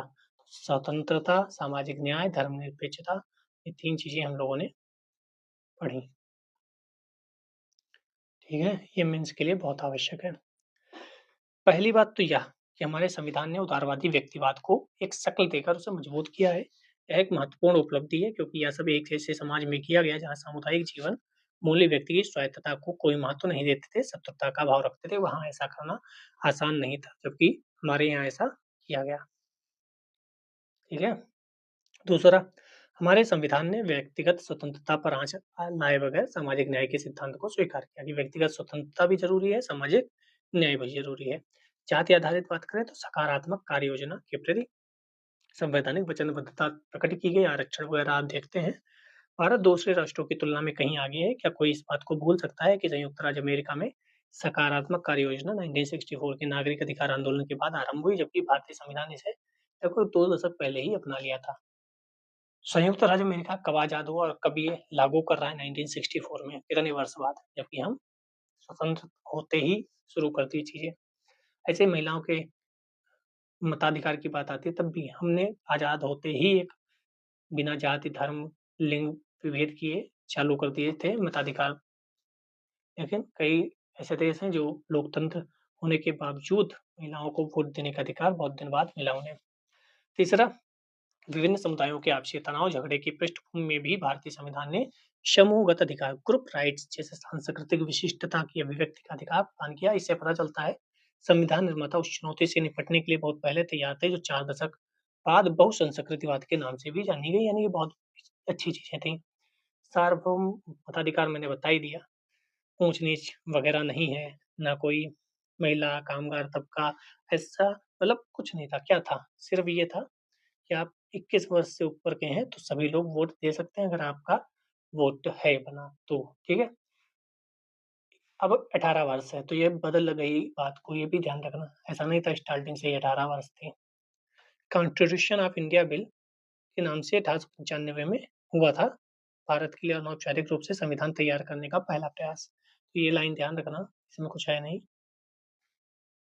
इस पहले प्रयास में भी इसके लेखक ने घोषणा की थी, प्रत्येक नागरिक भारत में जन्मे व्यक्ति को देश के मामलों में भाग लेने, सरकारी पद हासिल करने का अधिकार है। फिर हम लोग मोतीलाल नेहरू रिपोर्ट 1928 में साइमन कमीशन के बाद तो पढ़ते ही हैं। नागरिकता की ये धारणा की पुष्टि करते हुए 24 वर्ष की आयु के हर व्यक्ति की बात कही गई थी मत वोट देने का। और यहाँ भी देखो, हम लोगों ने स्त्री हो या पुरुष दोनों की बात कही थी। तो हम लोग बहुत पहले से स्त्री पुरुष बराबरी कर वो जो मताधिकार है उसका बात कर रहे थे, जबकि कई देश ऐसे हैं जो बहुत दिन बाद महिलाओं को अधिकार देते हैं। हलादी कृष्णस्वामी अय्यर ने कहा था, सभा ने आम आदमी और लोकतांत्रिक नियमों की पूरी सफलता पर भरपूर भरोसा करते हुए इस विश्वास के साथ वयस्क मताधिकार के सिद्धांत को अपनाया कि वयस्क मताधिकार पर आधारित लोकतांत्रिक शासन की यह शुरुआत सबका भला करेगी, और ऐसा हुआ। सचमुच यह गर्व की बात है कि एक व्यक्ति एक वोट का सिद्धांत लगभग बगैर किसी ना नुकर के मान लिया गया, सबने इसका समर्थन किया। क्या यह बात सच नहीं कि बहुत से देशों में मताधिकार के लिए महिलाओं को संघर्ष करना पड़ा? यही तो मैं बता रहा हूँ इतनी देर देर से, और कोई इसमें बड़ी बात नहीं थी। संघवाद, ऑलरेडी हम लोग चैप्टर पढ़कर आए हैं, पूरा संघवाद एक चैप्टर मैंने पढ़ाया था, वहां सब कुछ समझाया था। पूर्वोत्तर से संबंधित अनुच्छेद 371 है, ये क्या है? कुछ विशेष प्रावधान दिए गए हैं कुछ राज्यों को। भारतीय संविधान ने असमतोल संघवाद जैसी अत्यंत महत्वपूर्ण अवधारणा को अपनाया। संघवाद से संबंधित अध्याय में हम लोग ऑलरेडी पढ़कर आए हैं कि मजबूत केंद्रीय सरकार को बताया गया है। केंद्र मजबूत है, क्यों है, क्या नहीं है, सब कुछ हम पढ़कर आए हैं ऑलरेडी। 1.5 घंटे का क्लास हुआ था। संविधान का झुकाव केंद्र की ओर है, ठीक है। अमेरिकी संघवाद की संवैधानिक बनावट समतोल है, मतलब वो असम है, अपने असम में सब देख कर आए थे आप, उस चैप्टर को देखिए जाकर। अनुच्छेद 371 ए के तहत पूर्वोत्तर राज्य के प्रदेश नागालैंड को विशेष दर्जा दिया गया है। यह अनुच्छेद न सिर्फ नागालैंड में पहले से लागू नियमों को मान्यता प्रदान करेगा, बल्कि आप्रवास पर रोक लगाकर स्थानीय पहचान की रक्षा भी करता है। मतलब कुछ ऐसे देश हैं जहाँ विदेशी यात्रियों के घूमने से पहले परमिट लेना होता है, वह सब हम लोग आगे पढ़ेंगे, ठीक है। और 371 ए ऑलरेडी एग्जाम में आ चुका है कई, ठीक है। हालांकि संविधान में मूल रूप से ये बात कहीं नहीं कही गई है कि, परंतु आज भारत एक बहुभाषिक संघ है। हर बड़े भाषाई समूह की राजनीतिक मान्यता है, परस्पर बराबरी का दर्जा है। लोकतांत्रिक भाषाई संघवाद ने सांस्कृतिक पहचान के दावे को एकता के दावे के साथ जोड़ने में सफलता पाई है। राजनीतिक मैदान मजबूत है, ठीक है, कोई दिक्कत नहीं। मैं सचमुच चकित हूँ, कौन कहता है कि हमारा संविधान सिर्फ नकल है? हर बाहरी अंश पर हमने अपनी विशिष्ट छाप छोड़ी है, सही बात है। हमने बाहर से लिया है, लेकिन उसमें कुछ ना कुछ अपना जोड़ा है, परिवर्तन किया है, कॉपी पेस्ट नहीं है। राष्ट्रीय पहचान, हम सब भारतीय हैं, हमारा भारतीय होना ही इम्पोर्टेंट है, हम किसी राज्य के नागरिक नहीं है, नागरिकता एक है, भारतीय, ठीक है। धर्म के आधार पर पृथक निर्वाचन मंडल की बनाने की बहस हुई थी, तो उसे नकार दिया गया था, क्योंकि हम एक ही पहचान रखते हैं, भारतीय, और कोई पहचान नहीं है, भाषा, धर्म, जाति, लिंग, कोई, हम भारतीय हैं सबसे पहले। तो ये इसमें कुछ समझाने वाला नहीं है, पढ़ लीजिएगा। प्रक्रियागत उपलब्धि, क्या क्या उपलब्धि है? ऊपर बताई गई 5 केंद्रीय विशेषताओं को हमारे संविधान की आधारभूत महत्व की उपलब्धि कहा जा सकता है। स्वतंत्रता, सामाजिक न्याय और धर्मनिरपेक्षता, ये सब चीजें। अव्वल तो यह है कि भारतीय संविधान का विश्वास राजनीतिक विचार विमर्श में है, ठीक है, इसमें कुछ ऐसा नहीं है। यह खुलापन इस बात का संकेत है, भारतीय जनता परिणामों को अपने स्वार्थ की तुलना में नहीं, बल्कि तर्क बुद्धि की तुलना पर तौल कर परखने के लिए तैयार है, ठीक है। सरदार पटेल ने कहा था, लेकिन आगे चलकर यह भूलना सबके हित में होगा कि इस देश में अल्पसंख्यक या बहुसंख्यक जैसी कोई चीज है, भारत में सिर्फ एक समुदाय है, भारतीय। मतलब ये कहा था, आगे चलकर ये भूल जाओ, अल्पसंख्यक भी है, कोई कोई बहुसंख्यक, इतना अच्छे से सब रहने लगे, लेकिन आज भी चीजें अभी उतनी सुधरी नहीं है। दूसरे, इससे सुलह और समझौते के जज्बे का भी पता चलता है। सुलह और समझौते जैसे शब्द को हमेशा नकार के भाव से नहीं देखना चाहिए। सुलह समझौता अच्छी बात होती है, हर समझौता बुरा नहीं होता। यदि स्वार्थ के वशीभूत होकर किसी मूल्यवान चीज का सौदा कर लिया जाता है, तो यह समझौता बुरा है। लेकिन किसी एक मूल्य के थोड़े से सौदे के बदले दूसरा मूल्य हासिल हो, या सौदा दो बराबरी के लोगों के बीच खुली प्रक्रिया में होता है, तो ऐसे समझौते पर आपत्ति नहीं उठाई जा सकती। मतलब हमेशा सुलह समझौता बेकार ही नहीं होता है। मान लो अभी यूक्रेन और रसिया पहले से सुलह कर लेते, समझौता कर लेते आराम से, तो इतने लोगों की मृत्यु नहीं होती, इतना सब टेंशन नहीं होता। हम इस बात का अफ़सोस कर सकते हैं कि हमारे पास हर चीज़ होनी चाहिए, परंतु है नहीं। फिर भी हर चीज़ को थोड़ा-थोड़ा हासिल करना नैतिक दृष्टि से अंगुली उठाने लायक नहीं है। संविधान इस बात पर अडिग था कि किसी महत्वपूर्ण मुद्दे पर फैसला बहुमत की बजाय सर्वानुमति से लिया जाए, जनता अपने आप प्रशंसनीय। मतलब बहुमत नहीं, सब लोग हाँ करें तभी ऐसा किया जाए, ऐसा अधिकतर बार सोचा गया कि सभी लोग कहेंगे हाँ, तभी ये रखा जाएगा। अच्छी-अच्छी बातें तो बहुत हो गई, आलोचनाएँ, विपक्ष में भी तो लिखना होगा। तो भारतीय संविधान की कई आलोचनाएँ हैं, इनमें से 3 यहाँ पर संक्षेप में बताई गई हैं। कौन-कौन सी? यह संविधान अस्त-व्यस्त है, इसमें सबकी नुमाइंदगी नहीं हो सकी। कुछ लोग फिर भी विरोध करते ही थे। कुछ लोगों ने कहा था, हमने कल देखा था कि ये कुछ समय के बाद ठप हो जाएगा, लेकिन आज भी चल रहा है। भारतीय परिस्थितियों के अनुकूल नहीं है, ऐसा कुछ लोगों ने कहा। भारतीय संविधान को अस्त-व्यस्त या ढीला-ढाला बताया जाता था, इसके पीछे यह धारणा काम करती है, देश का संविधान एक कसे हुए दस्तावेज के रूप में मौजूद होना चाहिए। लेकिन यह बात संयुक्त राज्य अमेरिका जैसे देशों के लिए भी सच नहीं है, संविधान एक कसे हुए दस्तावेज के रूप में है। सच बात यह है कि किसी भी देश का संविधान दस्तावेज तो होता ही है, इसमें संवैधानिक हैसियत वाले अन्य दस्तावेज को भी शामिल किया जाता है। इस तरह इस बात की पूरी संभावना है कि कुछ महत्वपूर्ण संवैधानिक वक्तव्य कायदे से कसे हुए दस्तावेज से बाहर मिले, जिसे संविधान कहा जाता है। जहाँ तक भारत का सवाल है, संविधान हैसियत ऐसे बहुत से वक्तव्यों, ब्यौरों, कायदों को ही एक दस्तावेज के अंदर समेट लिया गया। मिसाल के तौर पर बहुत से देशों के संवैधानिक दस्तावेज में चुनाव आयोग या लोक सेवा आयोग के संबंध में कोई प्रावधान नहीं है। लेकिन भारत के संविधान में ऐसे अनेक प्रावधान है, मतलब कहा गया है हम सब कुछ बाहर से नहीं लाए हैं, कुछ हमने अपनी चीज़ें ली हैं। चुनाव आयोग, संविधान जो यूपीएससी है वो अधिकतर जगह नहीं भी है संविधान में, लेकिन हमने अपने संविधान में इसको रखा है। क्या आपको याद है संविधान सभा का निर्माण कैसे हुआ था? उस वक़्त सार्वभौम मताधिकार प्रदान नहीं किया गया था। संविधान सभा के अधिकांश सदस्य समाज के अगड़े तबके के थे। इससे लगता है देश के सभी लोगों की नुमाइंदगी हमें संविधान में नहीं हो सकी। मतलब आलोचना करने वाले यह भी करते हैं कि कुछ वकीलों ने मिलकर संविधान बना दिया। कुछ लोग कहते हैं उसमें सब कांग्रेस के ही लोग भरे हुए थे। तो कहने वाले बहुत कुछ कहते हैं, आलोचनाएँ आपको पता होनी चाहिए, लिखने के लिए काम आएँगी। संस्थाओं की बनावट में समझौते की बात तो समझ में आती है, लेकिन परस्पर विरोधी सिद्धांतों को एक में कैसे समेटा जा सकता है? तो ये सब विचार हैं आपके लिए, आप विचार करिए। यहाँ ज़रूरी है कि हम नुमाइंदगी के 2 हिस्सों में फ़र्क करें। इसमें एक कुछ हम चाहें तो आवाज़ कह सकते हैं, दूसरे को राय। नुमाइंदगी में आवाज़ अपने आप में महत्वपूर्ण है, लोगों की पहचान खुद उनकी ज़ुबान आवाज़ से होनी चाहिए, ना उनके मालिकों की ज़ुबान और आवाज़ से। मतलब जो भी आप कहो, दूसरा कोई ना कहे आपके बिहाफ़ पर। अगर हम इस दृष्टि से विचार करें तो हमारे संविधान में गैर नुमाइंदगी मौजूद मिलेगी, क्योंकि संविधान के सदस्य सीमित मताधिकार से चुने गए थे। कैसे चुने गए थे ऑलरेडी हम लोग देख चुके हैं। फाउंडेशन कोड जो चल रही है 7-8 वीडियो हो चुके हैं, उसको देखें। सार्वभौम मताधिकार से नहीं चुने गए थे, ये एक प्रश्न उठाया जाता है हमेशा। बहरहाल, अगर हम नुमाइंदगी के दूसरे पहलू यानी राय पर गौर करें तो हमारे संविधान में गैर नुमाइंदगी नहीं मिलेगी। यह कहना तो खैर अपने आप में एक अतिशयोक्ति है कि संविधान सभा में हर किस्म की राय रखी गई, लेकिन इसमें सच्चाई का एक गुण ज़रूर है। यदि हम संविधान सभा में हुई बहसों को पढ़ें तो ज़ाहिर होगा सभा में बहुत से मुद्दे उठाए गए, बड़े पैमाने पर राय रखी गई। मतलब सबने अपनी-अपनी राय रखी है, ऐसा नहीं है कि कुछ भी रख दिया गया। सदस्यों ने अपने व्यक्तिगत सामाजिक सरोकार पर आधारित मसले से ही नहीं बल्कि समाज के विभिन्न मतलब पर्सनल हित नहीं, पर्सनल बात नहीं, समाज की भी बात को रखा गया। पढ़े-लिखे लोग थे, समझदार लोग थे, उन्होंने सिर्फ़ अपने जो मन में सोच रहे हैं वही नहीं रखा, जनता की भी बातों को रखा गया है, क्योंकि आपको अंततः आलोचना करने के बाद खड़े होना है संविधान सभा के साथ, ठीक है? आप हर समय विरोध ही नहीं कर सकते, आप आलोचना लिखोगे फिर उनका विरोध भी करोगे। जैसे भीमराव अम्बेडकर जी की वक्तव्य लिख सकते हो, जवाहरलाल नेहरू जी के वक्तव्य लिख सकते हो कि उन्होंने ऐसा-ऐसा कहा था।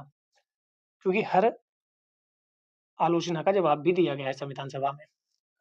क्या यह संयोग मात्र है कि हर शहर के नुक्कड़ पर हमें हाथ में संविधान लिए अम्बेडकर की प्रतिमा मिलती है? क्या संयोग है? या अम्बेडकर के प्रति महज सांकेतिक श्रद्धांजलि नहीं है? यह प्रतिमा दलितों की इस भावना का इज़हार करती है कि संविधान में उनकी अनेक आकांक्षाओं की हुई है। मतलब अगर सब अगड़े लोग होते, मतलब पढ़े-लिखे लोग होते, या सब वकील होते, या सब उच्च वर्ग के होते, या सब एक ही धर्म के होते, तो आप बताओ आरक्षण जो धर्म के आधार पर अल्पसंख्यकों को समर्थन दिया गया है, कुछ संस्थाओं को चालू रखने का, कुछ लोग कहते हैं हिंदी के समर्थन वाले लोग थे। तो भाषाई आधार पर जो चीज़ें बताई गई हैं, जो फ़ायदा दिया गया है, जो अधिकार दिए गए हैं, यह कैसे होते हैं? ज़मीनी लोगों को भी अधिकार दिए गए हैं, तो ये कैसे होते हैं? तो आपको बताना है कि अगर कहीं आया कि सब आलोचना होती है सिर्फ़ वकीलों का संविधान था, तो भाई कैसे इन लोगों को अधिकार दिए गए? उच्च वर्ग का अगर अधिक होता, तो आरक्षण कैसे दिया जाता? तो ये सब चीज़ें आपको लिख कर आनी हैं। एक अंतिम आलोचना है यह है कि भारतीय संविधान एक विदेशी दस्तावेज है, क्योंकि अधिकतर चीज़ें कोई अमेरिका से लिया है, कोई जीपीएसपी कहीं से लिया है, मौलिक अधिकार कहीं से लिया है, सामाजिक न्याय स्वतंत्रता कहीं से ली है, तो ये विदेशी है। इसका हर अनुच्छेद पश्चिमी संविधानों की नकल है। भारतीय जनता के सांस्कृतिक भावविभोध से इसका मेल नहीं बैठता, ऐसी भी आलोचना कहा जाता है। संविधान में बहुत से सदस्यों ने ये बात उठाई भी थी कि भारतीय संविधान अत्यंत भ्रामक है, क्योंकि इस संविधान की सांस्कृतिक मूल पर गतिमत भारत की असली जनता उसके आचार-विचार के अनुकूल नहीं है, ऐसा भी कहा गया था। लेकिन ये आरोप कितना सच है, अभी ये देख लेते हैं। क्योंकि भीमराव अम्बेडकर साहब ने खुद खड़े होकर संविधान सभा में कहा था कि हम दूसरे के संविधान को पढ़कर अपना संविधान बनाए हैं, ना कि वहाँ से कॉपी पेस्ट किए हैं चीज़ें, ठीक है? यह बात सच है कि भारतीय संविधान आधुनिक और अंशतः पश्चिमी है, लेकिन इससे यह पूरी तरह विदेशी नहीं हो सकता। जैसे मान लो आज मैं कोचिंग खोल रहा हूँ, तो जितनी कोचिंग खुली हैं, उन सबको देखकर मैं उनसे सीख कर अपनी कोचिंग खोलूँगा ना। जब मेरे पास ये सुविधा है कि मैं अन्य कोचिंग के पॉजिटिव, नेगेटिव देख लूँ, फिर कोचिंग खोलूँ, तो मैं क्यों ना देखूँ? अगर मैं नहीं देख रहा हूँ, तो मैं मूर्ख कहलाऊँगा, ठीक है?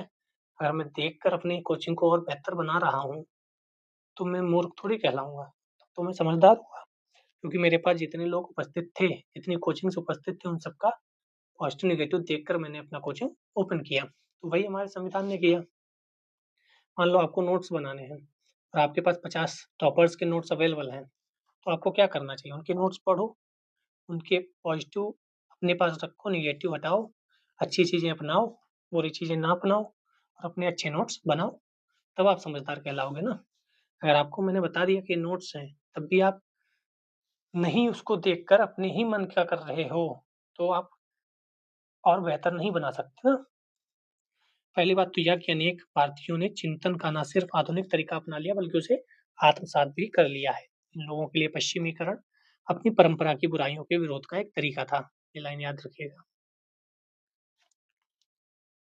कई बार कहा भी जाता है कि आप पश्चिमीकरण में इतने घुस गए हो कि आपको समझ ही नहीं आता कि आप अपने परंपरा, अपनी संस्कृति, अपनी भाषा का मजाक उड़ा रहे हो। समझ में आया? राजा राम मोहन राय से इस प्रवृत्ति की शुरुआत हुई थी। आज भी यह प्रवृत्ति दलितों द्वारा जारी है। वस्तुतः बहुत पहले यानी 1841 में यह बात जाहिर हो गई थी। उत्तर भारत के तिरस्कृत और छूत कहलाने वाले दलित नए कानूनों का इस्तेमाल करने में जरा भी नहीं हिचकिचाए। इन लोगों ने नई विधि व्यवस्था का सहारा लेकर अपनी जमींदारों के खिलाफ मुकदमे दायर किए। इस आधुनिक कानून का सहारा लेकर लोगों ने गरिमा इंसाफ की अदालत का दरवाजा खटखटाया। दूसरे, जब पश्चिमी आधुनिकता व स्थानीय सांस्कृतिक व्यवस्था से टकराव हुआ, तो एक किस्म की संकर संस्कृति उत्पन्न हुई। संकर संस्कृति पश्चिमी आधुनिकता से कुछ लेने और कुछ छोड़ने की रचनात्मक प्रक्रिया का परिणाम थी। ऐसी प्रक्रिया ना तो पश्चिमी आधुनिकता में ढूंढी जा सकती थी और न देश, मतलब कुछ पश्चिम का ले लिया, कुछ भारत का ले लिया, जो मिक्स हुआ उसको रख लिया अपने हिसाब से। चीजें यहाँ से उठा ली, वहां से उठा ली। पश्चिमी आधुनिकता और देसी सांस्कृतिक व्यवस्था के संयोग से उत्पन्न इस बहुमुखी परिघटना में वैकल्पिक आधुनिकता का चरित्र है। गैर पश्चिमी मुल्कों में लोगों ने न सिर्फ अपने अतीत के आचारों से ही छुटकारा पाने की कोशिश की नहीं की, बल्कि अपने ऊपर थोपी गई पश्चिमी आधुनिकता के एक खास रूप के बंधनों को भी तोड़ना चाहा। इस तरह जब हम अपना संविधान बना रहे थे, तब हमारे मन में परंपरागत भारतीय पश्चिमी मूल्यों के स्वस्थ मेल का भाव था। यह संविधान सचेत चयन अनुकूल परिणाम का परिणाम है, ना कि नकल का। मतलब हमने सब कुछ लिया, लेकिन अपने यहाँ का परिस्थितियों को देखकर चीजें उठाई, ऐसा नहीं सीधे कॉपी पेस्ट मार दिया हो। बिल्कुल, क्या पहले अध्याय में हमने यही बात नहीं सीखी कि समाज के हर तबके के पास संविधान को मानने का कोई वैध कारण होना चाहिए? फर्स्ट चैप्टर पढ़ के आए होंगे आप लोग, रिवाइज कर लीजिएगा जाकर अगर आपको याद नहीं आ रहा है। कि हनुमंतैया जी ने कहा था संविधान सभा में, हम वीणा या सितार का संगीत सुनना चाहते थे, लेकिन यहाँ तो अंग्रेजी बैंड बज रहा है। मतलब इन्होंने भी कहा था कि ये पश्चिमी देशों की चीजें उठाकर रख दी गई हैं। ऐसा इसलिए हुआ क्योंकि हमारे संविधान निर्माता इसी रूप में शिक्षित थे, क्योंकि अंग्रेजी पढ़े हुए लिखे हुए लोग थे। बहुत लोग ब्रिटेन से पढ़कर आए थे। ये ठीक वैसा ही संविधान है जैसा महात्मा गांधी नहीं चाहते थे, जिसके बारे में उन्होंने सोचा नहीं था कि आप तब लिखिए जब आपको संविधान की आलोचना करनी हो, क्योंकि आपको पॉजिटिव नेगेटिव दोनों याद रखने चाहिए। सीमाएं, इन बातों का यह मतलब नहीं कि भारतीय का संविधान हर तरह से पूर्ण और त्रुटिहीन दस्तावेज है। ऐसा नहीं है। त्रुटिहीन ना होता, पूर्ण ना होता, सॉरी पूर्ण होता, तो संशोधन की क्या आवश्यकता थी? सामाजिक परिस्थितियों में इसका निर्माण हुआ, उसे देखते हुए यह बात स्वाभाविक है कुछ विवादास्पद मुद्दे रह जाएँ, ऐसी बातें बच जाएँ, जिनका पुनरावलोकन की ज़रूरत हो। और वैसे भी इतना बड़ा संविधान इतने कम समय में बनाना था, इतने लोगों को साथ लेकर बनाना था। सब कुछ परफेक्ट नहीं हो सकता, आप अपने नोट्स परफेक्ट नहीं बना सकते, तो ये तो संविधान था। इस संविधान की बहुत सी ऐसी बातें समय के दबाव में पैदा हुई, फिर भी हमें स्वीकार करना चाहिए इस संविधान की कुछ सीमाएँ हैं। अब हम संक्षेप में संविधान की सीमाओं की चर्चा कर लें। पहली बात क्या है कि भारतीय संविधान में राष्ट्रीय एकता की धारणा बहुत केंद्रीकृत है। दूसरा, इसमें लिंगगत न्याय के कुछ महत्वपूर्ण मसलों, खासकर परिवार से जुड़े मुद्दों पर ठीक से ध्यान नहीं दिया गया है। जैसे महिलाओं पर अत्याचार हो ही रहे थे, जो हम बात करें ये जो क्या शादी में दिया जाता है दहेज वगैरह, डॉरी सिस्टम, दहेज अब भी चल रहा था। दहेज के लिए महिलाओं को मारा जाता था। हालाँकि आजकल महिलाएँ भी कुछ एक्टिव हो गई हैं, ठीक है? जो एलिमनी नाम पर अलग विवाद छिड़ गया है, कितना सही कितना गलत वो आपकी अपने विचार होंगे, लेकिन मैं बस ये बता रहा हूँ कि ये विचार आ रहे हैं। पहले डोरी सिस्टम था, लड़कियाँ परेशान होती थीं, अब एलिमनी का जो भी है, लड़के परेशान होते हैं, तो ये परिवर्तन होता है। कौन व्यक्ति कैसा मैं हमेशा चाहता हूँ कि व्यक्ति एक वर्ग को, एक पूरी लड़कियों को, पूरे लड़कों को ऐसा नहीं करना चाहिए। कुछ लड़कियाँ हैं जो अजीब हो सकती हैं, कुछ लड़के हैं अजीब हो सकते हैं। रेशियो अलग-अलग हो सकता है कि इतने परसेंट लड़के खराब होते हैं, जो दहेज लेते हैं, लेकिन इतने परसेंट लड़के अच्छे भी होते हैं। ऐसी लड़कियों में आप कह सकते हो कि कुछ लड़कियाँ ऐसी होती हैं, कुछ ऐसी भी होती हैं, कुछ ऐसी भी होती हैं। हमारा क्या है, एक नीला ड्रम दिखा, सब लड़कियों को एक तरफ कर दिया जाता है। एक ने दहेज लिया, सब लड़कों को एक तरफ कर दिया जाता है। एक लड़की ने धोखा दिया, हर लड़की को खराब कर बता दिया जाता है। एक लड़के ने धोखा दिया, हर लड़के को खराब बता दिया जाता है। ये जो चीज़ें हैं, ये गलत है ना? तो इसमें जो परिवार के मुद्दे थे, किसको संपत्ति में अधिकार मिलना चाहिए, ये सब क्लियरली मेंशन नहीं होंगे। तीसरा, यह बात स्पष्ट नहीं है कि एक गरीब और विकासशील देश में कुछ बुनियादी सामाजिक आर्थिक अधिकारों को मौलिक अधिकारों का अभिन्न हिस्सा बनाने के बजाय राज्य के नीति निर्देशक तत्वों में बताया गया है। मतलब जो महत्वपूर्ण चीज़ें हैं, वह राज्य के नीति निर्देशक तत्वों में डालकर यह कहा गया है कि राज्य इनका ध्यान रखेगा, ना कि अनिवार्य कहा गया है। तो ये जब चीज़ें जो है ना, ये भी कहीं न कहीं दिक्कत कर रही हैं। संविधान की इन सीमाओं के कारण को समझना और दूर करना संभव है, लेकिन यहाँ यह महत्वपूर्ण नहीं है। हमारा तर्क क्या है कि संविधान की सीमाएँ इतनी गंभीर नहीं है कि संविधान के दर्शन के लिए खतरा पैदा करे। मतलब ऐसा नहीं है कि संविधान में दिक्कतें नहीं है, लेकिन कितने परसेंट दिक्कतें हैं, यह महत्वपूर्ण है। समझ में आया आपको? कितने परसेंट? ज़्यादा अच्छा संविधान है, कम बुरा है। 1-2 चीज़ें हो सकता है गलत हो, तो कहाँ नहीं होती वो गलतियाँ? तो हमें उन्हें सुधारना चाहिए, ना कि पूरे संविधान को खारिज कर देना चाहिए। संविधान बहुत बढ़िया तरीके से, बहुत अच्छे से विचार-विमर्श करके 60 से ज़्यादा देशों को के संविधान को पढ़कर, समझकर, वहाँ से चीज़ें अपने हिसाब से बदल कर लिखी गई हैं। अधिकार दिए गए हैं, धर्म के आधार पर, भाषा के आधार पर, सबको ध्यान रखा गया है। और कुछ चीज़ें अगर उसमें अभी सही नहीं है, उसके आधार पर हम पूरा संविधान खारिज नहीं कर सकते। क्योंकि इतना बड़ा संविधान, इतने विविधता भरे देश के लिए संविधान बनाना आसान बात नहीं है। निष्कर्ष आप पढ़िएगा, इसमें भी ब ये जो छोड़ देते हो ना, ये पढ़ना चाहिए। इससे बहुत कुछ मिलता है। मैं फिर कह रहा हूँ, मेंस और इंटरव्यू के लिए ये किताबें बहुत काम आएँगी। निष्कर्ष ये फिर पॉज़ करिए, पढ़िए इसे, ये पॉज़ करिए, पढ़िए इसे। कोई भी दस्तावेज़ पूर्ण नहीं हो सकता है, तो मैंने बता ही दिया। कोई भी आदर्श पूरी तरह से प्राप्त नहीं किया जा सकता, लेकिन इसका मतलब यह हुआ कि हम कोई आदर्श अपनाएँ ही नहीं, भविष्य का कोई सपना पाले ही नहीं। क्या मैं सही कह रहा हूँ या रही हूँ? सही बात है। जैसे आप कभी-कभी कहते होगे ना, 16 घंटे पढ़ना है, उस दिन आप 12 घंटे पढ़ रहे हो, तो एक तरफ तो खुश होना चाहिए, भाई 12 घंटे पढ़ा मैं, एक तरफ ये दुःख है कि भाई 4 घंटे कम पढ़ा मैं। तो यही संविधान है। आप खुश हो सकते हो कि इतने चीज़ें अच्छी हैं, तो इसी तरह आप रो सकते हो कि भाई ये चीज़ें अच्छी नहीं हैं। तो देखने का अपना नज़रिया है, यही तो शुरुआत हुआ था कि किस बात को क्या समझा जाए, क्या अर्थ निकाला जाए। इसी से तो हम लोगों ने शुरुआत की थी। तो इसी के साथ ये प्रश्न करिएगा, और आज हमारा जो बुक है वह कंप्लीट हुई। ये क्वेश्चन देखोगे, कौन-सा सही सुमेलित है? करिएगा सुमेलित। आज हमारा पूरा 11th पॉलिटी कंप्लीट हो गई।